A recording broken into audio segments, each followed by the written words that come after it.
Operation theatre technician Aamir Hamza के blog में आपका स्वागत है दोस्तों। गुड मॉर्निंग दोस्तों, मेरा नाम है आमिर हमजा और मैं कोलकाता के खिदरपुर एरिया में रहता हूँ। और मैं जिस हॉस्पिटल में काम करता हूँ वो मडिया ब्रिज में है। तो मेरे घर से जो गार्डन ब्रिज वाला फ्लाईओवर है वो उससे मैं इजीली हॉस्पिटल पहुँच जाता हूँ। हॉस्पिटल में आकर के सबसे पहले मैं ओटी का देखता हूँ, जितने भी काम है वो कंप्लीट करता हूँ। सबसे पहले आकर के जो भी बिलिंग वाला था, जो लास्ट ओटी का जो भी बिलिंग था वो आया हुआ रखा हुआ था, तो उसका मैं ओटी में जहाँ जहाँ पर जो रहता है वो सामान को रख देता हूँ। फिर उसके बाद बेड को अच्छे से रखना वो बहुत ज़्यादा इंपॉर्टेंट है। स्टेराइल कपड़े से बिछाया जाता है ताकि किसी तरह का इन्फेक्शन पेशेंट को ना हो जो इस बेड पे लेटेगा। फिर उसके बाद अपना टेक्नीशियन रूम, उसको भी अच्छे से सजा करके सही अरेंजमेंट करके रखना बहुत ज़्यादा इंपॉर्टेंट है। तो उसको भी मैं सही सही सब जगह जो जहाँ पर रहता है उसको सही जगह अरेंजमेंट कर लेता हूँ। फिर उसके बाद बहुत सारे सामान आ जाते हैं स्टेराइल करने के लिए। स्ट्रीट गाउन, कपड़े, सारा कुछ आ जाते हैं। अब पहले के जो स्टेराइल थे जो मशीन में रखे हुए थे उसको मैं निकाल लेता हूँ, स्टेराइल रूम में रख देता हूँ। फिर उसके बाद आ जाता हूँ देखने के लिए कि कितने सारे इंस्ट्रूमेंट पड़े हुए हैं जो स्टेराइल करना पड़ेगा। तो ओटी में आकर के देखता हूँ इतने सारे इंस्ट्रूमेंट है।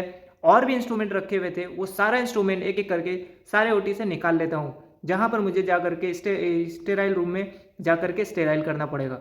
सारे को अच्छे से सजा करके सारा को अच्छे से निकाल लेता हूँ। सारा इंस्ट्रूमेंट धोया हुआ था। फिर उसके बाद आता हूँ इंस्ट्रूमेंट को सजाने के लिए। इंस्ट्रूमेंट एक एक ऑपरेशन में डिफरेंट टाइप ऑफ इंस्ट्रूमेंट लगता है, सबको अलग अलग सजाना पड़ता है। हर अलग अलग ओटी के लिए अलग अलग इंस्ट्रूमेंट यूज़ होता है। ये इतने सारे जो आप इंस्ट्रूमेंट देख रहे हैं ये सिर्फ एक सर्जरी का इंस्ट्रूमेंट है, जिसमें से एक भी इंस्ट्रूमेंट मिसिंग नहीं होना चाहिए। फिर आता हूँ ये सीलिंग मशीन है। जितने भी पैकेट में होने वाले इंस्ट्रूमेंट है वो सारे को पैक कर देता हूँ सीलिंग मशीन से। यह है बेबी ट्रे जिसको पैकेट में कर करके रखना पड़ता है। फिर उसके बाद जितने भी बेबी आउटलेट फोर्सेप हो गए, डॉइंस रेट्रैक्टर हो गए, सारे को पैक करके रख देता हूँ। फिर यह है ऑटोक्लेव मशीन जिसमें सारा इंस्ट्रूमेंट, ड्रेप, सारा कुछ इसमें स्टेराइल होता है। स्टेराइल का मतलब होता है जितने भी माइक्रो ऑर्गेनिज्म है उसको किल करना, ताकि सर्जरी के टाइम पे जो भी इंस्ट्रूमेंट सर्जन को मिले वो उसमें किसी भी तरह का इन्फेक्शस बैक्टीरिया या स्पोर ना रहे।